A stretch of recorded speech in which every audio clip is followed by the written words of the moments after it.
Students, welcome to all. मैं CA Sandeep Dayal आपका स्वागत करता हूं। और फ्रेंड्स, हम हैं अमलगमेशन की क्लास में और आज जो हम लोग पढ़ेंगे अमलगमेशन में, देखिए अकाउंटिंग का मेथड। जो अभी तक की क्लासेस आपने देखी वो था आपका परचेज मेथड, और आज हम जो स्टार्ट करने वाले हैं वो है हमारे पास मर्जर मेथड। ठीक है, चलिए सर, तो आज का हमारा जो टॉपिक रहेगा that will B merger method. अब ये मर्जर मेथड देखिए किस तरीके से काम करता है।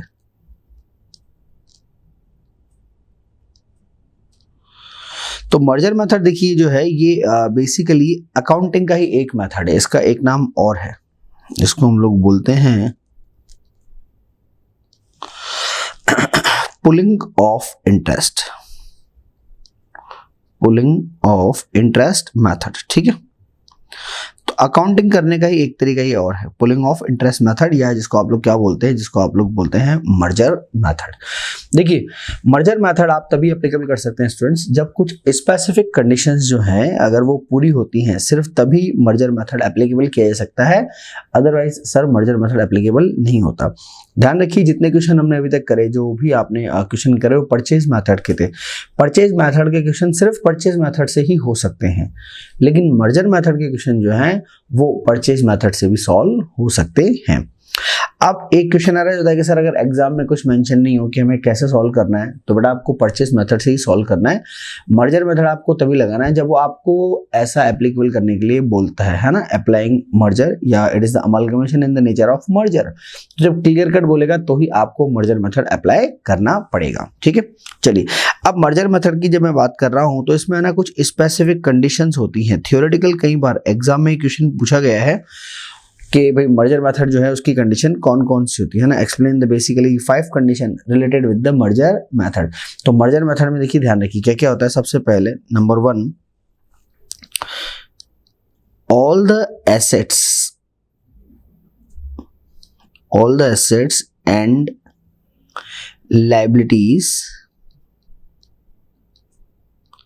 liabilities will be transferred to purchasing company। हाँ sir, all the assets and liabilities will be transferred to purchasing company। देखिए अभी तक आपने क्वेश्चन किए, उसमें कुछ क्वेश्चन थे आप देखते थे कि कुछ एसेट्स या कुछ लाइबिलिटीज को जो है वो जो कंपनी है वो छोड़ देती है ना, कि भाई हम ये ले रहे हैं और हम ये ले रहे हैं।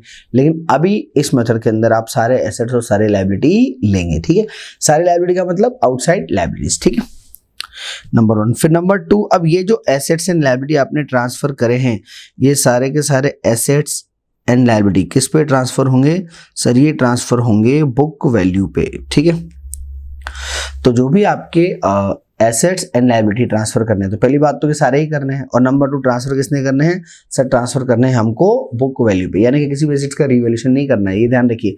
जबकि परचेज मेथड में क्या होता था बच्चों? रीवैल्यूएशन होता था उसके अंदर, है ना, इसमें रीवैल्यूएशन नहीं करते। Number 3, at least 90% shareholder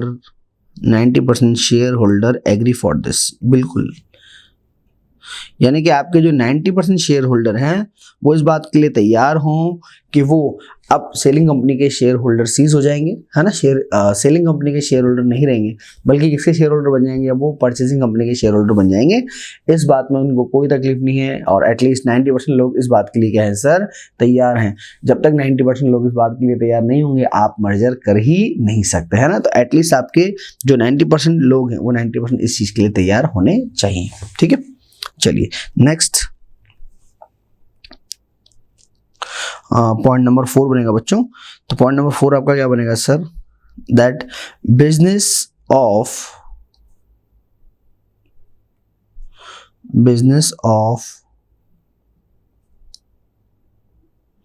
selling company must be continue. जी सर, बिजनेस क्या रहना चाहिए सर? बिजनेस जो है सेलिंग कंपनी का वो क्या रहना चाहिए? वो रहेगा आपका कंटिन्यू। अगर बिजनेस बंद कर दिया जाएगा तो प्रॉब्लम हो जाएगी। ठीक है, तो मर्जर मेथड की प्राइमरी कंडीशन में भी रहता है कि business of selling company must be continue. ठीक है, next number 5, the payment of PC The payment of PC must be in the form of share. Yes, must be in the form of shares.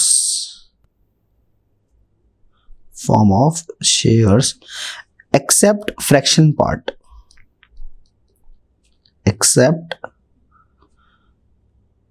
Fraction part, हाँ, fraction part के example को आप समझिए बच्चों। Fraction part का जो payment है, देखिए वो पेमेंट आपका किस तरीके से किया जाएगा। जैसे फॉर एग्जांपल कि 4:2 का रेशो है, यानी कि अगर आपके पास सेलिंग कंपनी के 4 शेयर है तो परचेजिंग कंपनी के आपको 2 शेयर मिलेंगे। ठीक है, ये रेशो है। सर सेलिंग के 4 हैं तो परचेजिंग के कितने मिलेंगे? 2 मिलेंगे। अब अगर आपके पास सेलिंग कंपनी के 5 शेयर है तो अब 2.5 शेयर तो मिलेगा नहीं ना, तो 2 तो शेयर मिल जाएंगे और आधे शेयर का सर जो पार्ट है वो फ्रैक्शन हो गया, हाफ शेयर आपका, उसके लिए आपको कैश का पेमेंट कर दिया जाएगा। ठीक है, तो फ्रैक्शन पार्ट का जो पेमेंट है वो आप कैश में कर सकते हैं। So basically these are the 5 condition which are necessary for merger. Number 1, all the assets and liability must be transfer. Number 2, transfer at the book value. Number 3, 90% share holder must be agree for this merger. Number 4, the business of the selling company must be continue, यानी कि selling company का जो business है sir वो चलता रहेगा। और last number 5, PC must be given in the form of shares. ठीक है, चलिए sir, except fraction part. So these are the 5 condition which are necessary for merger method. ठीक है सर, तो मर्जर मेथड जो है वहां पर आपके लिए 5 कंडीशन जो है वो क्या रहेंगी? वो कंपलसरी रहेंगी। अब नेक्स्ट मैं आपसे बात करता हूं कि देखिए बुक्स ऑफ अकाउंट में जब हम बात कर रहे हैं तो क्या फर्क आता है ना, यही इंपॉर्टेंट है कि भाई बुक्स ऑफ अकाउंट में क्या फर्क आता है। तो आपके लिए एक अच्छी बात तो ये है कि जो सेलिंग कंपनी है, सेलिंग कंपनी की बुक में क्या कोई इफेक्ट आएगा? नहीं sir, there is no change in the books of selling company. चलो सर, ये तो बढ़िया हुआ, यानी कि सेलिंग कंपनी को कोई फर्क ही नहीं पड़ता। देखिए उसका लॉजिक है, क्योंकि सेलिंग कंपनी क्या कर रही है? अपना बिजनेस बंद कर रही है। तो जब सेलिंग कंपनी अपना बिजनेस बंद कर रही है तो उसको मतलब ही नहीं है कि आप मेथड कौन सा एप्लीकेबल कर रहे हैं। यानी कि जितने भी चेंजेस हम पढ़ेंगे वो चेंजेस हम किस में पढ़ेंगे सर? वो चेंजेस हम पढ़ेंगे परचेजिंग कंपनी की बुक्स में। ठीक है, चलिए अब ध्यान रखिएगा। तो देखिए मैं यहाँ पर मर्जर मेथड की चीज लिख रहा हूँ, आप चाहें तो अपनी कॉपी के अंदर सेलिंग और बेसिकली जो परचेज मेथड है और जो मर्जर मेथड है उसके कंपैरिजन का टेबल भी बना सकते हैं। ठीक है, देखिए अगर आपको याद हो तो परचेज मेथड जब हम अप्लाई करते थे, चलिए मैं भी बनाता हूँ। ये आपका परचेज मेथड और ये आपका मर्जर मेथड। ठीक है बच्चों, तो बच्चों जब आप परचेज मेथड अप्लाई करते थे तो वहाँ याद है आपको वो जो आपकी सेकंड नंबर की एंट्री होती थी ना, हाँ सर होती थी ना, उसमें पता है क्या होता था? एंट्री नंबर 2 में वहां पे गुडविल या कैपिटल रिजर्व आता था बैलेंसिंग फिगर में। गुडविल आता था या क्या आता था? कैपिटल रिजर्व आता था। कैसे आता था सर? बैलेंसिंग फिगर में आता था, है ना। अगर आपका नेट पेमेंट मेथड होता था तो बैलेंसिंग फिगर में गुडविल या कैपिटल रिजर्व आता है, लेकिन यहाँ पर ऐसा नहीं होगा बच्चों। यहाँ पर आपके पास जो होगा, जो फर्स्ट पॉइंट में लिख रहा हूँ, चलिए पॉइंट नंबर 1 काट दूं वरना ये एंट्री नंबर से मिक्स हो जाएगा आपका। सो आई एलिमिनेट द पॉइंट नंबर 1। तो यहां पर जो होगा, यहां पर ध्यान रखिएगा, वो जो एंट्री नंबर आप 2 करेंगे ना बच्चों, वहां एंट्री नंबर 2 में गुडविल या कैपिटल रिजर्व नहीं आता, बल्कि वहां या तो आपका P&L आ सकता है। ठीक है, नॉर्मली P&L आ सकता है आपके पास वहां पे। अब ये P&L कैसे आ सकता है, किस तरीके से आएगा सर, इसको थोड़ा समझाइए। तो इसको हम एक एग्जांपल से समझते हैं बच्चों, है ना, क्योंकि ये सेकंड एंट्री करना ही बड़ा इंपॉर्टेंट होता है। तो पहले मैं आपको ये चीज अच्छे से समझा देता हूँ।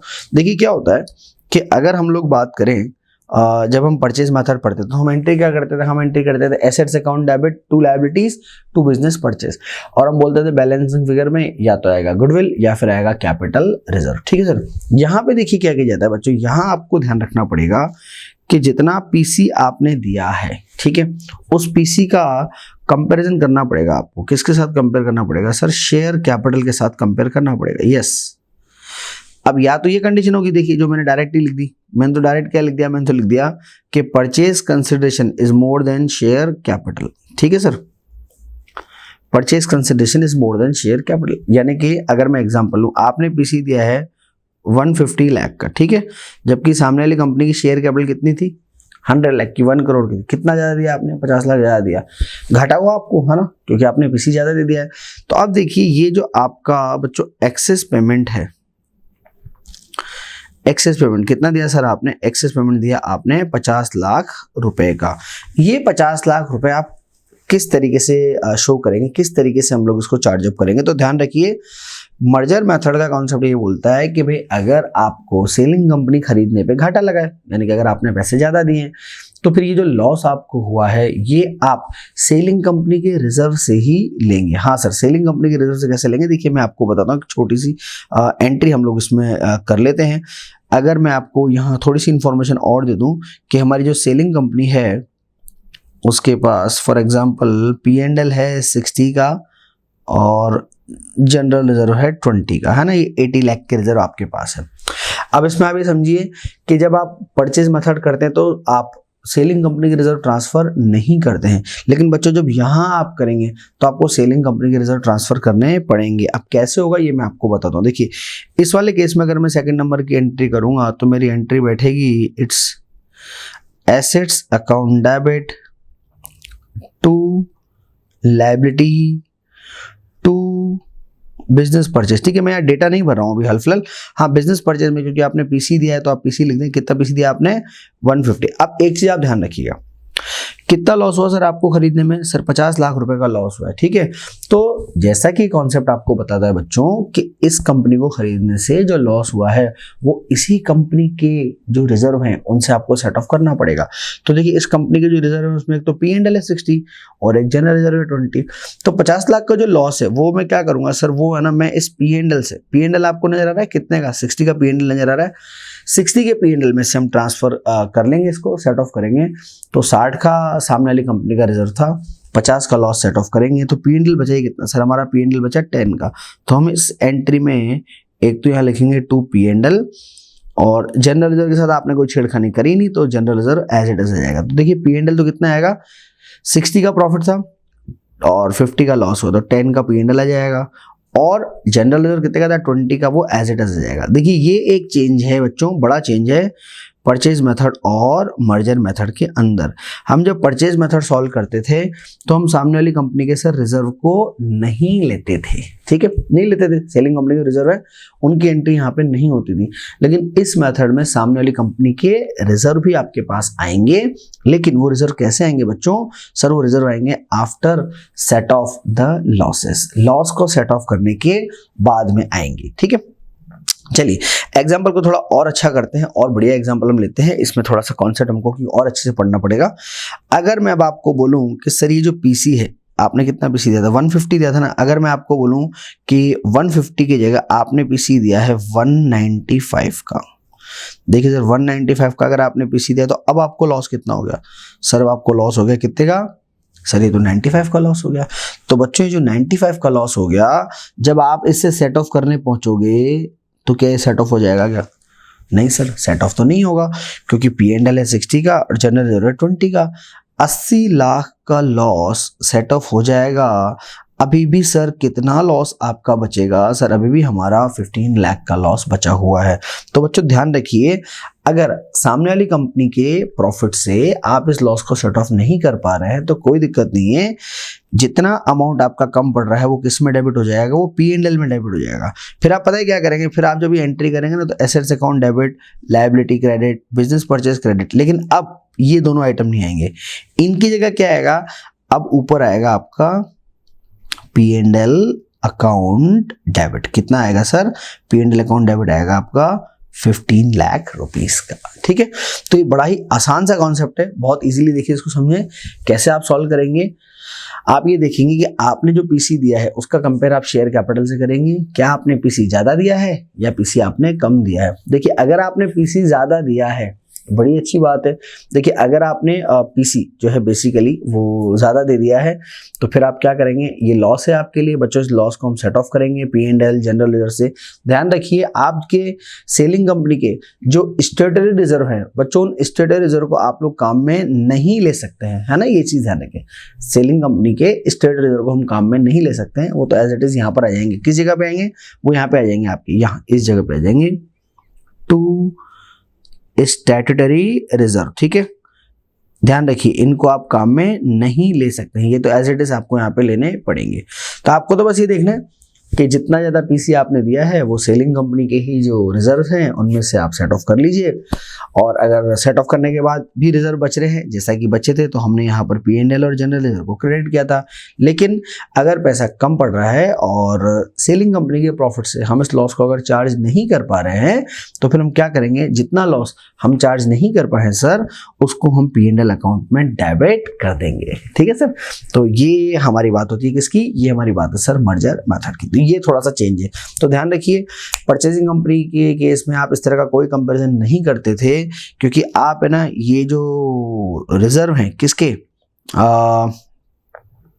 सेलिंग कंपनी के, सर इन रिजर्व को है ना हम लोग यहाँ पे लेते ही नहीं थे। कौन से वाले रिजर्व, ये सर जो फ्री रिजर्व था ना इनको हम लेते ही नहीं थे यहाँ पे। लेकिन मर्जर मेथड में क्योंकि आप लेते हो तो लेना कैसे इसको, आफ्टर सेट ऑफ, है ना, पीसी के साथ कंपेयर करके लेना है, लॉस को सेट ऑफ करने के बाद लेना है। और अगर ऑलरेडी आपका प्रॉफिट देखिए जैसे और ज़्यादा हो जाए, है ना, खरीदने में, जैसे फॉर एग्जांपल एक केस में इसमें और बनाता हूँ कि अगर आपने परचेसिंग कंपनी को सस्ते में खरीद लिया, फॉर एग्जांपल 100 की कैपिटल है और आपने फॉर एग्जांपल पीसी दिया 85 का, तो आपको प्रॉफिट हो गया। कितने का प्रॉफिट हो गया सर, 15 लाख का प्रॉफिट हो गया। इसका क्या करेंगे बच्चों, ये एक्स्ट्रा जो प्रॉफिट हुआ that will be transfer to capital reserve, ये ध्यान रखिएगा। ठीक है, तो अगर आपको प्रॉफिट हो जाए, आपने सस्ती खरीद ली कंपनी, तो फिर आप किसमें ट्रांसफर कर सकते हैं, कैपिटल रिजर्व में। ऐसा ईएसी का ओपिनियन है, बेसिकली जो इंस्टीट्यूट की गाइडलाइन आती है उनका ओपिनियन है।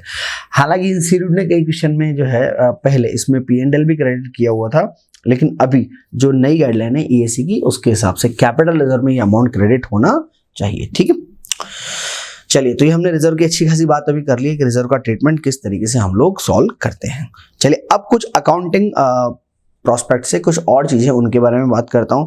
आपको याद होगा, ये लगे हाथ इसकी बात कर लेते हैं, स्टेटेड रिजर्व की मैं बात कर रहा हूं। तो जब आप परचेज मेथड सॉल्व करते थे तो आप क्या करते थे, आप करते थे sir amalgamation adjustment account debit to stated reserve. लेकिन यहाँ पर ऐसी कोई एंट्री करने की जरूरत नहीं है, आप स्टेटेड रिजर्व सीधा ये सेकंड नंबर की एंट्री में ले सकते हैं। सेकंड नंबर की एंट्री कौन सी, ये वाली, assets account debit to liability to business purchase. इसी एंट्री के साथ आप स्टेटेड रिजर्व ले लेंगे, आपको अलग से अमलगमेशन एडजस्टमेंट अकाउंट डेबिट करने की जरूरत नहीं पड़ेगी। ठीक है, एक फर्क तो ये होता है। Now moving to the next change, अगर हम बात करें, हम लोग लिक्विडेशन एक्सपेंस पे करते थे सेलिंग कंपनी की, तो हम क्या एंट्री करते थे बताएं, हम एंट्री करते थे goodwill oblique capital account debit to bank, यही करते थे हम लोग, है ना, जब हमने लिक्विडेशन एक्सपेंस पे ऑफ किए। लेकिन इस मेथड में ऐसा नहीं करना है। इस मेथड में बच्चों अगर आपने लिक्विडेशन एक्सपेंस पे ऑफ किए हैं तो फिर उस केस में आपको एंट्री करनी पड़ेगी it's P&L account debit to bank account. ठीक है सर, अब हम गुडविल या कैपिटल नहीं लेंगे। इस मेथड में लिक्विडेशन एक्सपेंस किसने पे करे, परचेजिंग कंपनी ने जितने पे करे उसके लिए entry P&L account debit to bank account. ठीक है, चलिए ऐसे ही हम लोग एक स्टॉक रिजर्व वाला ट्रीटमेंट करते थे इंटर कंपनी ट्रांजेक्शन में। हाँ सर करते थे, तो पता है हम स्टॉक रिजर्व की एंट्री भी यही करते थे, हम करते थे goodwill oblique capital reserve account debit to stock reserve. लेकिन यहाँ हमको सर ऐसा नहीं करना है, यहाँ हमको करना है P&L account debit, P&L account debit to stock reserve account. ठीक है सर, तो यहाँ भी हम क्या करेंगे, यहाँ भी हम P&L अकाउंट लिखेंगे, P&L account debit to stock reserve. ठीक है, तो ये चेंज है जो हमको यहाँ पे देखना पड़ेगा। तो बच्चों देखिए ये आपके कुछ ऐसे चेंजेस हैं जो बेसिकली आपने जब परचेज मेथड किया तो ये चीजें आपने अप्लाई नहीं की थी, लेकिन क्योंकि मर्जर मेथड है सर तो मर्जर मेथड में हमको ये अप्लाई करना पड़ेगा। ठीक है, चलिए तो अब ये थ्योरेटिकल एस्पेक्ट हमारा पूरा होता है सर। तो अभी हम एक काम करेंगे, अभी हम चलेंगे एक क्वेश्चन की तरफ चलते हैं। ठीक है बच्चों, तो क्वेश्चन फिर हम लोग सॉल्व करेंगे। चलिए स्टार्ट करते हैं हम लोग। चलिए बच्चों, तो अब हम शुरू करेंगे हमारा मर्जर मेथड का आज का पहला क्वेश्चन। तो बच्चों हमारी शीट में एक क्वेश्चन है, उस क्वेश्चन से हम लोग स्टार्ट करते हैं। तो सबसे पहला क्वेश्चन जो आज मैं आपको करवाने वाला हूँ वो है आपका क्वेश्चन नंबर 14 है सर, है ना, 14 नंबर का है, G limited and P limited exam का है, ICAI में आया क्वेश्चन। बैलेंस शीट में देखिए बच्चों, एसेट्स में building plant furniture investment, stock debtor BR cash, और कैपिटल में दोनों कंपनी का इक्विटी शेयर है, प्रेफरेंस शेयर है, जनरल रिजर्व है, एक्सपोर्ट प्रॉफिट और इन्वेस्टमेंट अलाउंस रिजर्व। ध्यान रखिएगा ये दोनों स्टेटेड रिजर्व हैं, तो इनसे लॉस को सेट ऑफ मत कर लेना। P&L है, इससे आप कर सकते हैं। फिर डिबेंचर है, trade creditor, BP and other current liabilities. ठीक है, ये हमारे पास है। Now all the bills receivable of P limited having G limited acceptance, ठीक है, इंटरकंपनी ट्रांजेक्शन है। G limited take over P limited on the above date, the purchase consideration is discharge as follow. देखिए अब यहाँ तक मैं question पढ़ रहा हूँ, यहाँ तक कहीं लिखा हो नहीं है सर कि ये आपका मर्जर मेथड का क्वेश्चन है, तो मैं क्वेश्चन के सबसे एंड में जा रहा हूँ, तो ध्यान रखिए सबसे एंड में पहले आप पढ़ लीजिए क्योंकि उसमें लिखा हुआ है देखिए 5 एडजस्टमेंट के पॉइंट है सर, उसके बाद लिखा हुआ है show the opening journal entries, ठीक है, opening balance sheet of the G Limited after amalgamation on the assumption that the amalgamation is in the nature of merger, ठीक है सर। तो आपको G Limited की बुक्स में एंट्री करनी है। अब कौन किसको खरीद रहा है? G Limited take over P Limited, G Limited खरीद रही है टेक ओवर P Limited। तो ध्यान रखिए आपके जो P Limited है ये तो है आपका कौन सा कंपनी, सेलिंग कंपनी, ठीक है, और जो G Limited है वो कौन है सर, वो है हमारी परचेजिंग कंपनी, ठीक है सर। चलिए तो ये हमारा काम हो गया अभी यहाँ पे। अभी हम जल्दी से सबसे पहले देखिए एक काम जो आपको करना है वो पहले एडजस्टमेंट पढ़ने और फिर हम लोग पीसी का देखेंगे कितना प्रॉफिट है लॉस है। चलिए तो इसमें सर देखिए मेरे पास जो लिखा हुआ है issued 1,65,000 equity share of 10 each at par to the equity share holder of the P limited, ठीक है। तो अब आपने जो पीसी देना है बच्चों, वो पीसी में क्या दिया सर, पीसी में हमने दिया है एक तो इक्विटी शेयर दिए, कितने दिए सर, हमने इक्विटी शेयर दिए हैं 1,65,000 share at the rate of 10, यानी कि कितने का माल हो गया, ये माल हो गया सर 16,50,000 रुपीज का, ठीक है। तो आपने इक्विटी शेयर दिए। Issued 15% preference share of 100 each to discharge the preference share holder of P limited at 10% premium. At 10% premium का क्या मतलब, यानी कि देखिए आपकी जो परचेजिंग कंपनी है और जो सेलिंग कंपनी है, तो सेलिंग कंपनी के वैसे देखिए प्रेफरेंस शेयर 8.5 लाख रुपए के थे, पर आपने कहा हम उनको 10% प्रीमियम पे डिस्चार्ज करेंगे, है ना। तो देखिए आपके बच्चों मैं अलग से आपको नोट बना के देता हूँ यहाँ पे, वो ये कि हमारी जो सेलिंग कंपनी है वैसे तो उसके प्रेफरेंस शेयर कितने के हैं, वैसे तो उसके प्रेफरेंस शेयर हैं 8,50,000 के, पर आप बोल रहे हो कि हम उनको ना 10% प्रीमियम पे लेंगे, तो 10% प्रीमियम मतलब 85,000 ज़्यादा, यानी कि आप उनको दोगे कितने, आप उनको 9,35,000 रुपीज़ दे रहे हैं, और किस फॉर्मेट में, आप अपनी कंपनी का प्रेफरेंस शेयर दे रहे हैं, ठीक है। तो आप अपनी कंपनी का प्रेफरेंस शेयर दे रहे हैं, कितने के प्रेफरेंस शेयर दे रहे हैं सर, आप दे रहे हैं 9,35,000 रुपीज़ के प्रेफरेंस शेयर। तो देखिए बच्चों 16,50,000 प्लस 9,35,000, यानी कि मेरा जो पीसी है वो आ रहा है सर 25,85,000, ठीक है, 25,85,000 ये आपका पीसी आ रहा है। इसमें से आप माइनस करेंगे, क्या माइनस करेंगे, देखिए मैंने आपको बताया था कि हम शेयर कैपिटल से कंपेयर करते हैं, और शेयर कैपिटल का मतलब दोनों equity as well as preference. तो अगर मैं अब यहाँ पर देखूं कि भाई सेलिंग कंपनी की औकात कितनी थी, यानी कि सेलिंग कंपनी के इक्विटी शेयर और प्रेफरेंस शेयर कितने थे, तो बच्चों सेलिंग कंपनी के इक्विटी शेयर है 15 लाख के, प्रेफरेंस शेयर है सर 8.5 लाख के। अगर मैं दोनों को ऐड करता हूँ तो ये आएगा 23,50,000। तो बच्चों ये जो शेयर कैपिटल थी वो 23,50,000 थी, जबकि आपने जो पीसी दिया वो दिया है 25,85 का, है ना, यानी कि आपने पता है कितना पैसा ज़्यादा दिया, ज़्यादा दिया ना, कितना ज़्यादा दिया, आपने ज़्यादा दिया है 2,35,000 रुपीज़, यस 2,35,000 रुपीज़ ये आपने एक्स्ट्रा दिया है, एक्सेस दिया है, क्योंकि शेयर कैपिटल तो कम है और पैसे आपने ज़्यादा दिए हैं, यानी कि आपने पैसा एक्स्ट्रा दिया है। तो भाई हमें वैसे अकाउंटिंग स्टैंडर्ड 14 जो इसके ऊपर लगता है यही बोलता है कि भाई इस कंपनी को खरीदने से लॉस है, इसी कंपनी के प्रॉफिट से पूरा कर लो। तो बच्चों इस कंपनी के देखिए प्रॉफिट जो एलिजिबल है इस काम के लिए मैं आपको बताता हूँ। एक तो जनरल रिजर्व से आप ले सकते हो, 2.5 लाख का जनरल रिजर्व है, 1.25 लाख का P&L है। देखो P&L 1.25 लाख का, वैसे तो आप P&L से भी ले सकते हो, कोई दिक्कत नहीं, दोनों ही फ्री रिजर्व है, पर फिर P&L से लेंगे फिर कुछ जनरल रिजर्व से लेंगे, तो बेटर है ना हम जनरल रिजर्व में से ले लेते हैं ना, 2.5 लाख का जनरल रिजर्व है, वहां से इसको सेट ऑफ कर लेते हैं, है ना। चलिए अच्छा, इसमें जो बीच में ये वाला पार्ट है इसको मैं थोड़ा सा सर्किल मार दूं ना, वरना आप बोलोगे कौन सा वाला पार्ट है, ये पार्ट अलग है ना, ये हमने वो बनाया था ना कि प्रेफरेंस शेयर को कितना पैसा दे, ये वो वाला पार्ट है। तो अब देखिए बच्चों आपका जो जनरल रिजर्व है परचेजिंग सेलिंग कंपनी का वो वैसे तो कितना है 2,50,000 का, लेकिन आपको ये कंपनी खरीदने में भी लॉस हुआ, कितने का लॉस हुआ 2,35,000 का। तो ये जो लॉस है ये हम सेट ऑफ करेंगे बच्चों। तो सर जनरल लेजर कितना बचेगा? सर जनरल लेजर बचेगा सिर्फ 15,000 रुपए का।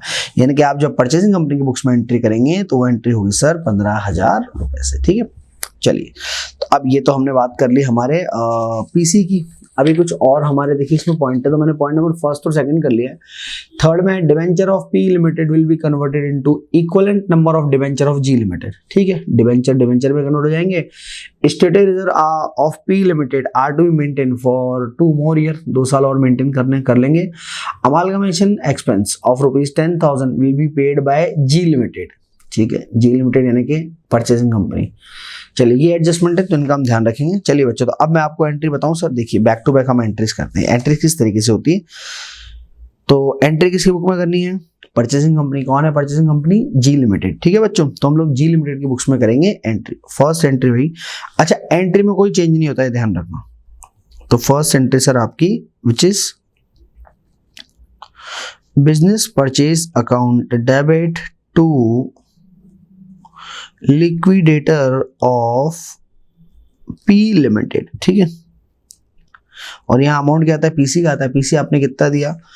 पीसी आपने दिया है, ये रहा पीसी 2585 में खरीदा है। ठीक है, तो 25,85,000 रुपीज। ठीक है, चलिए, अभी देखिए मेरे पास तो क्या जगह नहीं थी, इसलिए मैं जनरल एंट्री के नीचे नरेशन नहीं लिख पाता हूँ, क्योंकि आप इस लेवल पे हैं कि नरेशन तो मैं इतना एक्सपेक्ट तो कर ही सकता हूँ आपसे कि नरेशन तो आप एटलीस्ट लिख ही लेंगे। तो देखिए, जो नरेशन इसमें आएगी वो क्या आएगी? आपकी नरेशन आएगी बिजनेस ऑफ पी लिमिटेड। ठीक है, business of P limited taken over as per the agreement. ठीक है, फिर entry number 2 which is assets account debit to liability. तो इसमें हम लोग ध्यान रखेंगे। देखिए एसेट देखिए हमारे पास कौन कौन से हैं, तो क्योंकि एंट्री बहुत लंबी चौड़ी बनेगी। तो आपके पास it's building account debit 7,75,000। Building के बाद आपका plant and machinery account debit कर लेते हैं ना, पहले एसेट्स के नाम लिख लेते हैं। Furnitures and fixtures account debit, फिर आपका है इन्वेस्टमेंट अकाउंट डेबिट, फिर आपका आएगा स्टॉक अकाउंट डेबिट। बहुत बड़ी एंट्री होगी ये स्टॉक अकाउंट डेबिट, फिर डेटर अकाउंट डेबिट, डेटर के बाद आपका बीआर, और फिर आपका कैश। कहाँ जा रहा है भाई? ये आपका कैश अकाउंट डेबिट। देखिए बच्चों, ये तो मैंने क्या करा, सारे एसेट्स के नाम लिख दिए। अब क्या करूं? अमाउंट फिलअप कर दूं। अमाउंट 775, फिर आपका है 8,50,000, फिर है 1,75,000, 175, 250। एंट्री करते करते सो मत जाना भैया एग्जाम के अंदर। हाँ, पता चले एंट्री करते करते सो जाए आप लोग। 4,75,000, फिर आपका है 470 के बाद है 460, 460 के बाद है 55, 50 के बाद है 2,60,000। देखो बेटा, तो ये तो हो गई एसेट्स। अब देखिए लायबिलिटीज में आप आएंगे तो लायबिलिटी में क्या क्या आएगा? मैंने आपसे कहा था लायबिलिटी में अब ना केवल आपके पास आउटसाइड लायबिलिटी, बल्कि आपके पास जो रिजर्व वगैरह ये भी सब आएंगे। तो मैं पहले रिजर्व से स्टार्टिंग करता हूँ। देखिए सबसे पहले तो मैं ले रहा हूँ 2 जनरल रिजर्व। बच रहा था ना आपका जनरल रिजर्व, कितना बच रहा था? 15,000 बच रहा था, है ना? तो जनरल रिजर्व 15,000। जनरल रिजर्व के बाद अब देखिए बाकी जो जो प्रॉफिट बचे हुए मैं सारा ले लेता हूँ। तो आपका देखिए 2 एक्सपोर्ट प्रॉफिट है बच्चों। एक्सपोर्ट प्रॉफिट के बाद आपका इन्वेस्टमेंट अलाउंस है, ये इन्वेस्टमेंट अलाउंस रिजर्व। फिर एक है हमारा P&L, फिर P&L के बाद है डिबेंचर, फिर डिबेंचर के बाद है बेटा आपका क्रेडिटर। तो सर 2 क्रेडिटर, मैंने कहा ना एंट्री बहुत बड़ी है, करते करते सो मत जाना। क्रेडिटर के बाद है BP, फिर BP के बाद है sir other liabilities, 2 other liabilities, और फिर आपका आएगा 2 business purchase, to business purchase, ठीक है। तो बच्चों यहाँ अगर मैं अमाउंट भरना चाहूँ, हाँ सर भरो ना, तो एक्सपोर्ट प्रॉफिट कितने का आएगा, एक्सपोर्ट प्रॉफिट आएगा 1 लाख का, इन्वेस्टमेंट आएगा आपका 50,000 का, उसके बाद P&L आएगा आपका 1,25,000 का, 1,75,000, then 75,000, then 1 lakh, then again 75,000, and then PC कितना है 25,85,000 रुपीज, ठीक है सर। तो ये हमने कर दी और इसकी नजर से लिख दी recording of assets and liability taken from selling company which is P limited, ठीक है बच्चों। तो ये हमने करी सेकंड नंबर की एंट्री, छोटी सी हमारी एंट्री। चलिए तो बच्चों ये जो हमने सॉल्व करी ये थी हमारी सर एंट्री नंबर 2। अब हम बढ़ते हैं सर इसमें आगे, देखिए और कौन कौन सी एंट्रीज हमको इसके अंदर करनी पड़ेगी। तो इसके अंदर देखिए आपके पास जो PC आपको देना है वो आप पे ऑफ कर दीजिए।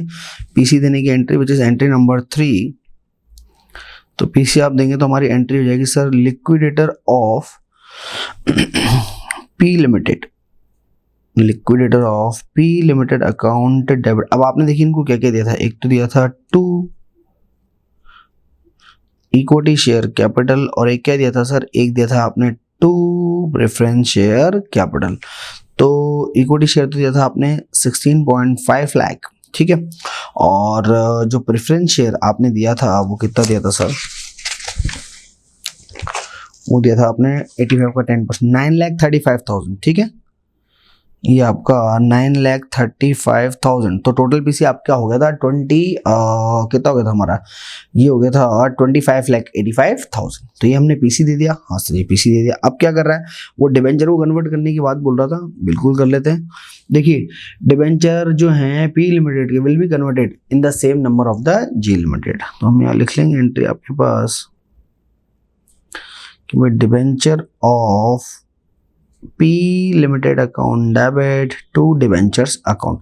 ये नॉर्मल एंट्री बच्चों, सिर्फ इसको कन्वर्ट करा है आपने, पेमेंट कम ज्यादा तो करा नहीं। तो डिबेंचर कितने थे हमारे सर, डिबेंचर थे हमारे कितने के थे डिबेंचर, डिबेंचर आपके 1,75,000 के, ठीक है। तो ये आपके 1,75,000 रुपीज, ठीक है। अच्छा आप चाहें तो, क्योंकि यहाँ पर भी हमने जो नाम लिया है लिखा है वो सिर्फ क्या लिखा है, डिबेंचर लिखा है ना, आप चाहें तो यहाँ पे भी डिबेंचर ऑफ P लिमिटेड लिख सकते हैं ना, तो अकाउंट आपको जो है वो सेम हो जाएगा। और अगर आप चाहें तो दोनों जगह, जैसे अगर आपने सिर्फ डिबेंचर लिखा है, यहाँ डिबेंचर लिखा है तो फिर वहाँ भी डिबेंचर लिखे, ठीक है, नाम एक जैसा रखेंगे हम लोग। तो डिबेंचर का एक हमने देखिए एक्सपेंस पे करें, कितना एक्सपेंस पे करें सर हमने 10,000 रुपये।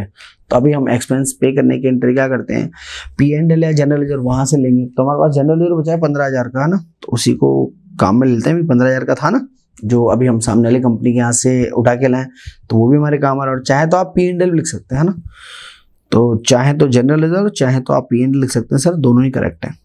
मैंने जनरल लेजर लिख दिया, general ledger account debit to bank which is amount rupees 10,000, ठीक है सर। चलिए ये आपका पेमेंट हो गया एक्सपेंसेस का। चलिए तो फिर अगर हम और इसमें आगे बढ़े हैं तो यहाँ पर आप देखिए सारे ही पॉइंट जो है वो हमने सॉल्व कर लिए हैं, ठीक है। चलिए पॉइंट नंबर हमारा 1 हो गया, 2 हो गया, 3 भी हो गया, 4 मेंटेन करने का, ऐसे 5 हो गया। एक आपके देखिए BRBP की बात थी ऊपर, all the BP of P limited having the G limited ex. देखिए all the BR of P limited. अब BR ऑफ P लिमिटेड देखो मैं, BR ऑफ P लिमिटेड कितने हैं, BR P लिमिटेड के BR हैं 55,000 के, ठीक है। तो उसको क्या करें, कैंसिलेशन करना पड़ेगा, डिस्काउंट वगैरह तो कुछ करा नहीं रखा आपने। तो कैंसिलेशन की एंट्री क्या होगी सर, हमारी कैंसिलेशन की एंट्री होगी it's BP account debit to BR account with amount rupees 55,000, ठीक है। BP account debit to BR 55,000, ये हमने ये एंट्री भी कर ली। चलिए सर, तो ट्रांजैक्शन तो देखिए हमने पूरे के पूरे रिकॉर्ड कर लिया। अब देखिए बच्चों हम जब बैलेंस शीट बनाएंगे तो मैं आपको बैलेंस शीट बना के बताता हूँ। देखिए बैलेंस शीट में ध्यान रखिएगा, जैसे आपका शेयर कैपिटल वगैरह है तो आप चाहें तो इसके जो नोट हैं वो नोट टू अकाउंट आप अलग से बनाएं, ज़्यादा बेटर रहेगा बच्चों आपके लिए, ठीक है।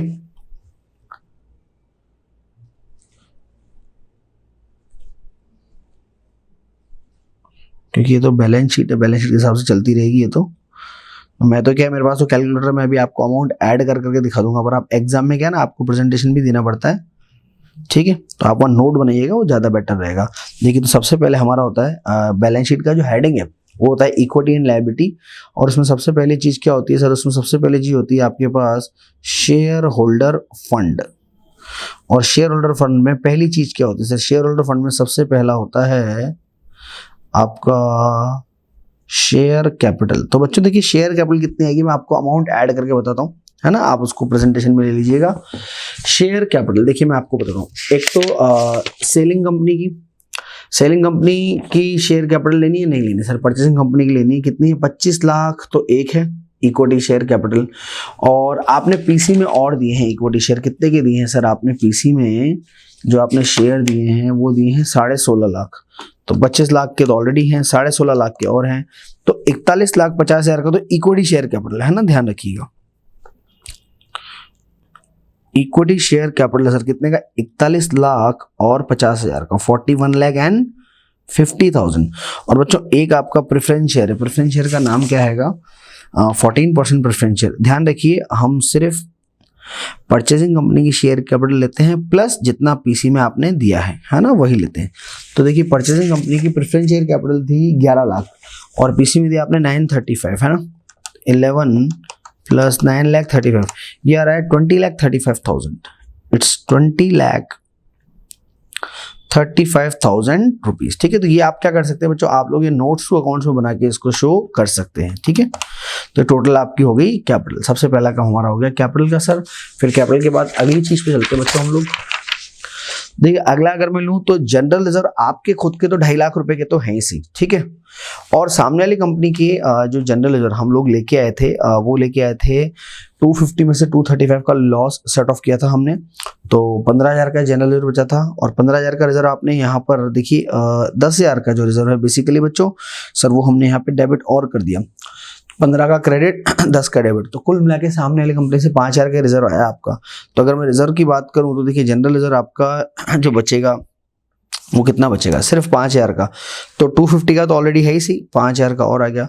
तो अगला नोट बच्चों जो आप बनाएंगे सर, वो होगा रिजर्व एंड सरप्लस का, और उसमें पहला आइटम मैं लिख रहा हूँ जनरल रिजर्व, विच इज 2,55,000, ठीक है।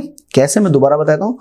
आपकी कंपनी का तो एज इट इज कांस्टेंट रखा हुआ है 2.5 लाख का, सामने वाली कंपनी से हमने 2.5 लाख का लिया, पर 235 का जो है उनको लॉस लेने में हमको लॉस लगा था, तो 235 का लॉस हम लोग सेट ऑफ करेंगे। उसके बाद हमारा जो रिजर्व बचा वो कितने का बचा, 15,000 का बचा सर। उस 15,000 में से भी हम लोगों ने क्या करा कि 10,000 रुपए के अभी अभी जो है हम लोगों ने एक्सपेंस पे ऑफ करें, ठीक है। तो हमने 10,000 के एक्सपेंस जो है सर वो पे ऑफ करे हैं, तो उसके बाद हमारा रिजर्व कितना बचता है, सिर्फ 5,000 रुपए का रिजर्व हमारा बचता है, ठीक है। चलिए, तो वो 5,000 का रिजर्व हमने यहाँ पे ऐड कर दिया है सर। चलिए, और हम लोग आगे बढ़ते हैं सर, अगले रिजर्व की तरफ बढ़ते हैं। तो देखिए, हमारा जो अगला रिजर्व होगा वो होगा एक्सपोर्ट प्रॉफिट 150 और 1 लाख, 250 का एक्सपोर्ट प्रॉफिट रिजर्व हमारा होगा।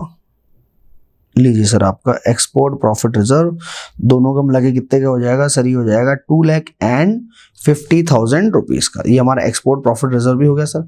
फिर और हम आगे बढ़ते हैं अगले रिजर्व की तरफ। देखिए, अगला रिजर्व कौन सा है आपका सर, अगला रिजर्व हमारा है इन्वेस्टमेंट अलाउंस, वो सिर्फ सामने वाली कंपनी का है, तो उसको आप ले लें। कितने का है सर, वो है सर हमारे पास 50,000 रुपए का, ठीक है सर। तो ले लेते हैं हम लोग, 50,000 रुपए का है हमारा पास investment allowance reserve. Investment allowance reserve amount rupees कितना सर, 50,000 का आ जाएगा इन्वेस्टमेंट अलाउंस रिजर्व। और फिर अगर हम बात करें P&L की, 375 का आपका है, 1.25 लाख का सामने से लिया, तो P&L कितने का हो गया सर, P&L हो गया सर हमारा अमाउंट रुपीज 5 लाख का हो गया सर P&L, ठीक है। तो ये चारों हमने यहाँ लिखे हैं, रिजर्व एंड सरप्लस आप अलग से नोट बना के पूरा अमाउंट यहाँ पे ऐड कर सकते हैं, ठीक है। उसके बाद आ जाइए तो 15% डिवेंचर, अब तो दोनों के ऐड कर लें हम लोग। तो लॉन्ग टर्म लायबिलिटी है जिसको आप लोग नॉन करंट लायबिलिटी बोलते हैं, तो सर उसमें आपका 15% डिवेंचर, ठीक है। अब ये जो 15% डिवेंचर है दोनों को ऐड करा, 250 और 175, 250 प्लस 175 425, ठीक है सर। तो 4,25,000 का क्या आ गया सर, ये आ गया डिवेंचर। फिर आ जाएं आप क्रेडिटर 150 और 75, तो एक करंट लायबिलिटी मेरी स्टार्ट हो गई यहाँ से, अलग से आप नोट बनाएंगे बच्चों इसका। क्रेडिटर 150 और 75 कितना हो गया, ये हो गया सर आपका 2,25,000, ठीक है।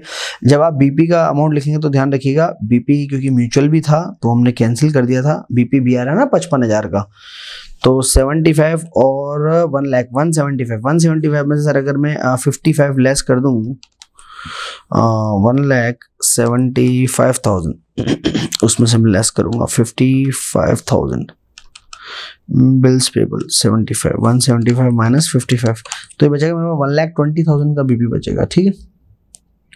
1,20,000 का मेरा बीपी बचेगा। और अदर करंट लायबिलिटी दोनों की ऐड करेंगे तो हो जाएगी 1,75,000 रुपीज, ठीक है सर। तो ये मेरे ख्याल से लायबिलिटीज का टोटल है वो हमारा हो गया है कंप्लीट, तो हम उसको ऐड कर लेते हैं फटाफट। 41,50,000, 20,35,000, then 2,55,000, then 2,50,000, then 50,000, then 5 lakh, then 4,25,000, 2,25,000, 1,20,000, then 1,75,000। Sir देखिए हमारा जो बैलेंस शीट का टोटल आ रहा है वो आ रहा है 81,85,000, ठीक है। तो सर ये 81,85,000 ये आया लायबिलिटी साइड का टोटल आपका 81,85,000 रुपीज, ठीक है। अब अगर हम देखिए एसेट्स में चलेंगे तो एसेट्स की चलिए मैं आपके साथ जो साइड है वो मैं आपको बताता हूँ बच्चों वो किस तरीके से बनेगी। देखिए एसेट्स में आपके पास सबसे पहले तो बिल्डिंग आ जाएगा 1250 प्लस 7,75,000 का, तो बिल्डिंग आ जाएगा 20,25,000 का, ठीक है। तो ये नॉन करंट एसेट्स और उसमें सबसे पहला सर आपके पास बिल्डिंग, करना कुछ भी नहीं, ऐड ही करते जाना है बस अब आपको।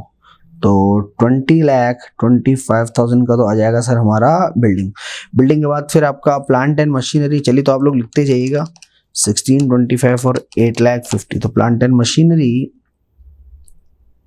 ये आ रहा है 24,75,000, ठीक है। फिर प्लांट एंड में आप बेटा अलग से इसका नोट बनाइएगा है ना, टेंजिबल फिक्स एसेट्स और इनटेंजिबल उसमें हो तो हम और ले लेंगे, ठीक है। तो नोट आप अलग से जरूर बनाइए। तो ये हो गया प्लान। फिर आपका फर्नीचर एंड फिक्सचर्स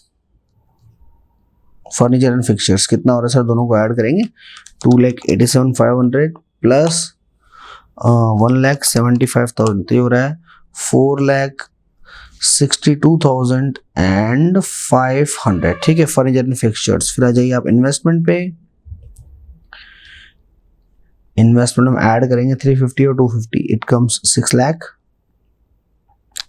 फिर आपका इन्वेस्टमेंट स्टॉक है, स्टॉक दोनों का ऐड करेंगे। ये करंट एसेट्स चालू हो गए हैं आपके यहाँ से, ठीक है, करंट एसेट्स, तो नोट अलग से बनेगा इसका। स्टॉक 625 प्लस 475, ठीक है। तो ये मेरा 11 लाख का स्टॉक है। लीजिए सर ये आपका 11 लाख का स्टॉक है। स्टॉक के बाद फिर आपका आ जाएगा अभी डेटर्स। तो देखिए सर डेटर्स में क्या है हमारे पास, सर डेटर्स में मेरे पास है 4 और 460 यानी कि 8,60,000 ये डेटर आ गया। फिर अब आप देखिए दोनों का BR ऐड करेंगे तो 50 प्लस 55, लेकिन उसमें से 55 लेस कर देंगे आप क्योंकि वो म्यूचुअल है ना, दोनों तरफ लेस हो जाता है। तो BR सिर्फ 50 ही आएगा 1,05,000 की जगह। और फिर कैश एट बैंक ऐड करेंगे, वो आ रहा है 6 लाख आपका 22,500 है। इसमें देखिए कैश में ध्यान रखिएगा, आपने एक एक्सपेंस पे करा है तो 10,000 का एक्सपेंस हम लेस करेंगे है ना। तो 3,62,500 प्लस 2,60,000 माइनस 10,000 का वो एक्सपेंस लेस करेंगे तो आएगा 6,12,500, ठीक है। तो हमारा cash balance which is 6,12,500 rupees, ठीक है सर। चलिए तो ये हमने एसेट्स का टोटल लगा लिया है, तो अब आपका टोटल मैच हो जाएगा 20,75,000 प्लस 24,75,000 प्लस 4,62,500 प्लस 6 लाख और 11 लाख यानी कि 17 लाख और फिर 8,60,000 प्लस 50,000 प्लस 6। चलिए साहब तो ये हमारा काम जो है वो हो गया है कंप्लीट। हाँ चलिए बच्चों, तो हमारी बैलेंस शीट का टोटल मैच हुआ ये आपका 81,85,000 रुपीज। ठीक है सर। चलिए, तो ये हमारा बैलेंस शीट का टोटल मैच हुआ और ये हम लोगों ने सर मर्जर मेथड का अभी पहला क्वेश्चन किया, which is our question number 14। ठीक है। चलिए, तो I hope so I will get a good command on the merger method and practice के लिए हम लोग फिर अभी और आगे क्वेश्चन स्टार्ट करेंगे, है ना। चलिए, तो यहां तक हमारा काम कंप्लीट हुआ विद क्वेश्चन नंबर 14। ठीक है। चलिए बच्चों, तो शुरू करते हैं हमारा अगला question, question number 13। The following are the balance sheet of M limited and N limited. चलिए बच्चों, तो जो मैं क्वेश्चन करा रहा हूँ ना, वो एग्जाम में ऑलरेडी आया हुआ है सर आपका, 2 बार एग्जाम में पूछा हुआ क्वेश्चन है। इसमें देखिए आपका एसेट्स में plant, furniture, motor vehicle, stock, debtor, bank, preliminary expense और डिस्काउंट ऑन इश्यू, और इधर आपका शेयर कैपिटल में एम की और एन की। तो इक्विटी तो दोनों में, लेकिन प्रेफरेंस सिर्फ एम के अंदर है, एन के अंदर प्रेफरेंस शेयर आपका नहीं है। ठीक है। चलिए आगे, फिर हमारे पास capital reserve sir, general reserve है, पी एंड एल है, ये एम के अंदर है, एन के अंदर तो कुछ भी नहीं है। और डिबेंचर जो है वो एन में है ना, एम में नहीं है। ट्रेड क्रेडिटर और प्रोविजन है। A new company S limited was got incorporated with an authorized capital of 15 lakh rupees, 15 lakh divided into share of rupees 10 each। चलो, उसमें लिखा हुआ है it is an amalgamation in the nature of merger, M and N were merged into S limited on the following terms। चलिए sir, purchase consideration की बच्चों अगर हम बात कर लें, देखिए तो परचेज कंसिडरेशन किस तरीके से दिया गया है। परचेज कंसिडरेशन क्योंकि हमको कंपेयर करना पड़ेगा ना, प्रॉफिट है या लॉस है। तो purchase consideration of M limited business to discharge by issue of 120 lakh fully paid 11% preference share. ठीक है साहब, तो 120 लाख, अब एक शेयर तो कितने का है, 10 रुपए का है। तो देखिए आपने एम लिमिटेड, अमलगमेशन का केस है, 2 कंपनी एम और एन दोनों मिलकर एस बना रहे हैं। तो पहले हम एम लिमिटेड की बात करते हैं ना, दोनों की अलग अलग बात करेंगे। तो एम लिमिटेड की अगर मैं पीसी की बात करूं, तो देखिए सर, एम लिमिटेड को आपने जो पीसी दिया है, एम लिमिटेड का पीसी, तो आप क्या बोल रहे हैं, एक तो इनको देना है sir 120 lakh share, preference share दिए हैं आपने। ठीक है, तो 120 लाख शेयर दिए, एक तो कितने का, 10 रुपए का ना, तो 1200 लाख के तो आपने क्या दिए हैं, प्रीफरेंस शेयर इनको दिए हैं। ठीक है, and 720 lakh fully paid equity share of S limited, 720 lakh 10 rupees, तो 7200 का क्या दे दिया सर आपने, ये दिए आपने इक्विटी शेयर। ठीक है सर, बड़ी अच्छी बात है। इसका मतलब आपने जो पीसी दिया है, वो पीसी इसको दिया कितने का है सर, वो पीसी दिया है आपने इसको 8400 रुपीज का। ठीक है, अब अगर मैं बात करूं इस कंपनी की औकात कितनी है, यानी कि इस एम लिमिटेड का equity share plus preference share मिला के है कितने का सर, ये है आपका 3600 का इक्विटी है, 1200 का प्रेफरेंस है। तो इस कंपनी की वैल्यू तो 4800 थी और आपने दिया कितना, 8400। सर आपने तो ज़्यादा दे दिया। हाँ सर, कितना ज़्यादा दे दिया सर, हमने ज़्यादा दे दिया है 3600। तो ये जो आपने एक्सेस पेमेंट दिया है 3600, ये आपको इसी कंपनी के जो प्रॉफिट एंड लॉस है उससे चार्ज करना पड़ेगा। तो देखिए बच्चों, इसके अंदर क्या क्या है, इसके अंदर एक तो है पी एंड एल, एक है जनरल रिजर्व और एक है कैपिटल रिजर्व। तो सर कैपिटल रिजर्व को हम लोग यूज नहीं करेंगे, बाकी जनरल रिजर्व और पी एंड एल को यूज कर लेंगे। तो देखिए इस कंपनी का जो जनरल रिजर्व है और जो पी एंड एल है, ठीक है, तो इस कंपनी का जो जनरल रिजर्व है वो तो है मेरे पास कितने का है, 2100 का तो जनरल रिजर्व है और 780 का सर मेरे पास पी एंड एल है। देखिए, तो आप जो 3600 का लॉस है सर, क्या ये पूरा लॉस आप चार्ज कर पाए sir? The answer is no, हम पूरा लॉस चार्ज नहीं कर पाए। अभी भी 720 का लॉस है विच येट टू बी चार्ज, 720 का लॉस है विच येट टू बी चार्ज, अभी भी चार्ज होना है। तो कोई दिक्कत नहीं है सर, अब तो आपको क्या करें, अब तो आपको P and L account debit ही करना पड़ेगा, यानी कि इस कंपनी को खरीदने के बाद नेट नेट लॉस ही आपके हाथ में लगा है। ठीक है, ये तो हो गई एम की बात। अब हम बात करते हैं एन की। देखिए सर, अब अगर आप एन लिमिटेड की बात करें तो इसको आपने क्या दिया है, to discharge the purchase consideration of N limited, S limited is going to issue 90 lakh share of rupees 10 each, 90 lakh share of rupees 10 each, 10 each है भाई। हाँ सर 10 ईच, यानी कि आपने कितना दिया, आपने इनको पीसी दिया 900 लाख का। ठीक है, बस इसको यही दिया है। और मजे की बात ये है कि जब आप इसकी वैल्यूएशन देखोगे ना बेटा एन की, तो इसकी वैल्यूशन यानी कि इसकी जो इक्विटी शेयर कैपिटल है वो भी बताइए कितनी है, वो 900 लाख की है, यानी कि हैप्पी है बराबर। So there is no profit और loss on the acquisition of N limited. ठीक है सर, चलिए सर ये हमारा काम हो गया, तो दोनों को पीसी दिया। फिर आपका expense on the liquidation of MNN ₹6 lakh which is paid by new company S limited. तो आपने पे करा है तो आप करो फिर P&L account debit to cash account 6 lakh रुपए करें, आपने इसकी एंट्री दी होगी, या आप ऐसे भी कर सकते हो preliminary expense account debit to cash 6 lakh, फिर प्रिलिमिनरी को बैठ के चार्ज करो, दैट इज ऑल्सो पॉसिबल। और फिर हमारे पास है 8% redeemable debenture of N to be converted into 8.5% of debenture of S limited. ठीक है, तो डिवेंचर कन्वर्ट हो जाएंगे। Expense of incorporation of Sona limited 15 lakh है, तो उसके लिए entry preliminary expense account debit to cash 15 lakh, और फिर आप चाहें तो उसको P&L से चार्ज कर सकते हैं। ठीक है, P&L से चार्ज करने वाली एंट्री की जो मैं बात कर रहा हूँ ना बार बार, ये क्या होता है बच्चों, ये आपकी जो एंट्री होती है ना, ये आपकी एक ऑप्शनल एंट्री होती है ना, पर वैसे मैं तो ये सजेस्ट करूंगा कि आप इसको P&L से चार्ज कर लिया करो, हाँ, ताकि आपके लिए चक्कर जो है वो खत्म हो जाएगा। चलिए sir, pass journal entry in the books of Sona limited. ठीक है, तो एस लिमिटेड है, और फिर आपको करनी पड़ेगी इसकी बैलेंस शीट में entry. Very good, balance sheet आपको बनानी पड़ेगी सर। तो बैलेंस शीट आपको एक तो आपको करनी है नई कंपनी की बुक्स में जर्नल एंट्री, तो मैं जर्नल एंट्री बनाता हूँ फटाफट, और फिर हम करेंगे इसमें एंट्री। फाइन, तो अब हम क्या करेंगे, अब हम एक काम करेंगे कि हम है ना इन दोनों को ऐड करेंगे। ठीक है साहब, क्योंकि इसने जो एंट्री में पूछी है वो pass general entry in the books of S limited. ठीक है, तो दोनों की बुक्स लेनी है एस लिमिटेड में, यानी कि परचेसिंग कंपनी की बुक्स में एंट्री करनी। चलिए तो शुरू होते हैं फटाफट और जल्दी से एंट्री करना स्टार्ट करते हैं। तो सर हमारी फर्स्ट एंट्री क्या होगी, हमारी फर्स्ट एंट्री होगी सर, इट्स फॉन्ट छोटा कर दें है ना, इसको इसकी औकात में लें। तो एंट्री हमारी sir it's business purchase account debit to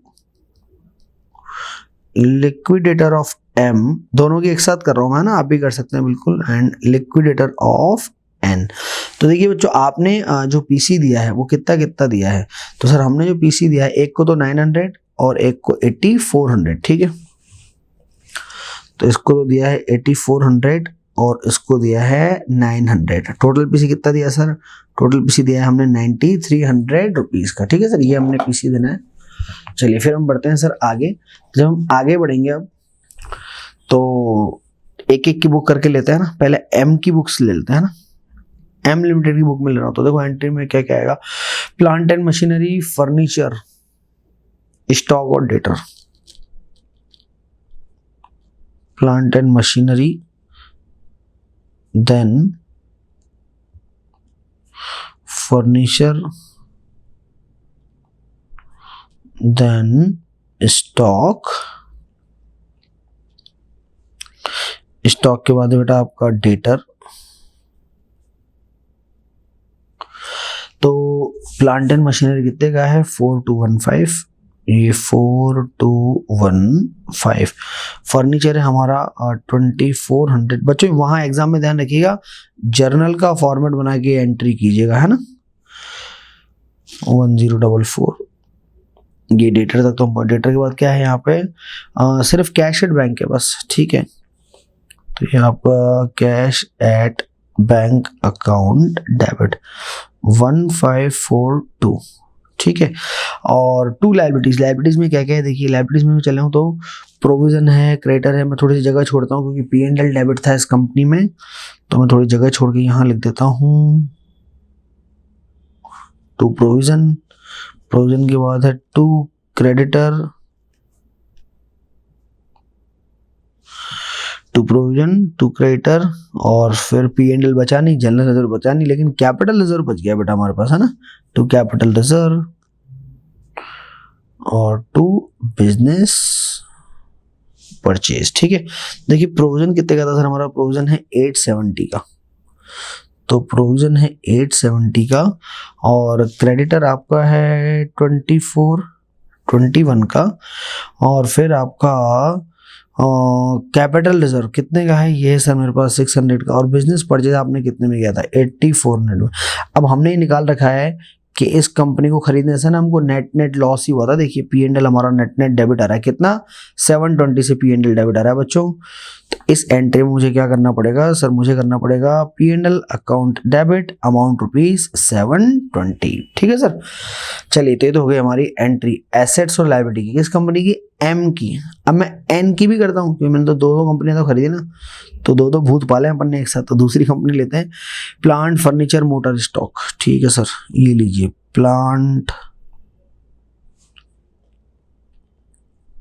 furniture, फिर आपका मोटर, फिर आपका स्टॉक, फिर आपका है डेटर और बैंक, फिर आपका है डेटर, फिर आपका है बैंक। ठीक है, अच्छा फिर है ना, देखिए दो फिक्टिशियस एसेट्स भी हैं बच्चों, है ना, तो वो भी हम लेंगे, एक तो प्रिलिमिनरी और एक डिस्काउंट, क्योंकि हमने कहा था हम तो सभी ले लेंगे। तो ये आपका प्रिलिमिनरी एक्सपेंस अकाउंट डेबिट और फिर एक आपका डिस्काउंट ऑन इशू है ना, तो to discount on issue account debit. ठीक है सर। चलिए सारी चीजें हैं तो वैल्यू ले लेते हैं। प्लांट तो कितना, प्लांट आ जाएगा 468 और फर्नीचर आ जाएगा आपका 183, फिर मोटर व्हीकल आ जाएगा 51, फिर स्टॉक आ जाएगा 444, फिर आ जाएगा 237, फिर आ जाएगा 240, फिर आ जाएगा 33 और फिर आ जाएगा आपका 6। ठीक है, चलिए ये हमारा हो गया यहाँ तक। ये तो हो गया all assets account debit to all liabilities. अच्छा इस वाली कंपनी में कोई प्रॉफिट या लॉस नहीं था, आपको अगर याद हो तो 900 का था और 900 ही आपने दिया। टू प्रोविजन और टू क्रेडिटर, प्रोविजन हो गया, क्रेडिटर हो गया, और एक आपके डिबेंचर है तो इनको हम कन्वर्ट भी कर लेंगे। तो ये अभी तो ले लेते हैं, इनका जो लिए उनका नाम क्या है, उनका नाम तो है 8% डिबेंचर। ठीक है, और फिर P&L कुछ भी नहीं है इसके अंदर। तो प्रोविजन कितना है सर, प्रोविजन तो है मेरा 93 का, और फिर क्रेडिटर है मेरे पास 369 का क्रेडिटर है। ठीक है, फिर मेरे पास डिबेंचर है कितने के, 300 के, और फिर एक आप आ जाएगा बिजनेस परचेज आपने किया था, तो आ जाएगा आपका टू बिजनेस परचेज, कितने में किया था, 900 में। ठीक है, तो ये हो गई सर हमारी आपकी सेकंड एंट्री इसकी। चलिए अब हम बढ़ते हैं आगे, इनको पीसी दे दें। चलिए सर तो पीसी देते हैं। तो जब आप पीसी देंगे देखिए तो liquidator of M limited account debit, M limited को क्या क्या दिया था सर, M लिमिटेड को ना आपने प्रेफरेंस शेयर दिए हैं 1200 के और इक्विटी दिया है 7200 का। ठीक है, तो टू प्रेफरेंस शेयर का नाम क्या था, नाम है तो नाम लिखना पड़ेगा, 11% है भाई। To 11% preference share capital and to equity share capital. ठीक है सर, तो हमने कितने कितने हमने सर, एक तो 1200 का तो प्रेफरेंस शेयर और 7200 का इक्विटी, टोटल 8400 देने से ये दे दिए। ये तो किसके लिक्विडेटर को दे दिए, M लिमिटेड के लिक्विडेटर को दे दिए। अब क्या करें सर, अब N वाले को दे दें। तो जब आप N वाले को देंगे तो एंट्री आपकी liquidator of N limited account debit to equity share capital. अब इसको तो पीसी दिया, उसमें कितने हमने जो शेयर दिए कितने के दिए, वो शेयर हमने दिए 9800 रुपीज के। ठीक है, चलिए एक अब आपने लिक्विडेशन एक्सपेंस पे करा, उसकी entry P&L account debit to bank account, amount ₹10,000। ठीक है, कितना है 6000, सॉरी अमाउंट ₹6000। चलिए P&L टू बैंक हो गया, ये आपने पे ऑफ किया। एक आप वो डिबेंचर को चेंज करना है ना, हाँ सर, तो डिबेंचर को चेंज कर लीजिए। तो 8% डिबेंचर 8.5 में कन्वर्ट करें आपने, तो एंट्री आपकी 8% debenture account debit to 8.5% debenture. ठीक है सर, तो सेम वैल्यू के रहेंगे 300 रुपीज, 300 लाख चल रहा है एक्चुअल में। चलिए डिबेंचर का हो गया। फिर ये जो नई कंपनी बनी सोना लिमिटेड, इसके इनकॉर्पोरेशन का एक्सपेंस आपने दिया है, तो आप चाहे तो इनकॉर्पोरेशन एक्सपेंस, चाहे तो प्रिलिमिनरी एक्सपेंस भी लिख सकते हैं। Preliminary expense account debit to bank. तो सर ये जो आपने खर्चा किया, ये खर्चा कितना किया? 15 लाख रुपए का खर्चा किया है ना। तो ये थोड़ा लाख वाख में चल रहा है क्वेश्चन, तो उसको थोड़ा आप एडजस्ट करके चलिएगा, है ना। चलिए ये हो गया हमारे पास। अब हम क्या करें कि फाइनली इन सब फिक्टिशियस एसेट्स को P&L से चार्ज कर लेंगे। तो उसकी एंट्री होगी आपकी, it's P&L account debit to preliminary expense, और एक आपकी फिक्टिशियस का नाम क्या? Discount on issue of debenture. जी हाँ, तो टू डिस्काउंट ऑन इशू। देखिए जो प्रिलिमिनरी एक्सपेंस 33 तो पहले के थे और 15 के ये हो गए, तो 33 प्लस 15 48, और डिस्काउंट ऑन इशू है 6 का। तो टोटल आप चार्ज कितना करेंगे सर? चार्ज करेंगे आप 54 लाख रुपीस का एक्सपेंस। ठीक है, चलिए सर, तो ये एक्सपेंस हमने चार्ज करा है कितने का? 54 लाख रुपीस का। चलिए बच्चों, तो ये सारी एंट्रीज अब मैंने आपको करवा दी हैं इन the books of purchasing company. अब आपको होमवर्क में जो है वो बना के लानी है बैलेंस शीट। देखिए जब आप बैलेंस शीट बनाएंगे तो एक इसमें जो मजेदार चीज है वो मैं आपको बताना चाहूंगा वहाँ पे, वो ये, जब आप रिजर्व एंड सरप्लस बनाएंगे तो रिजर्व एंड सरप्लस में कैपिटल रिजर्व आ जाएगा 600 लाख का, तो एक कंपनी का है। लेकिन on the other hand P&L एक तो आपने 720 से डेबिट किया, एक 54 से डेबिट करा और एक 6 से भी डेबिट करा था। तो 720 प्लस 54 प्लस 6 ये हो गया 780 का P&L डेबिट आ रहा है। तो 780 का P&L डेबिट आ रहा है और कैपिटल रिजर्व आ रहा है 600 का। तो नेट नेट आपका रिजर्व एंड सरप्लस जो आएगा वो 180 नेगेटिव में आएगा, ध्यान रखिएगा। ठीक है, तो उसके बाद जब आप बैलेंस शीट बनाओगे तो बैलेंस शीट का आंसर मैं बताता हूँ आपको कितना आएगा। आप जब बैलेंस शीट आपको बनानी है होमवर्क में बच्चों, बैलेंस शीट का आंसर आएगा 13,173। ठीक है, ये लैक्स में चलेगी बैलेंस शीट, तो बैलेंस शीट का टोटल आएगा 13,173।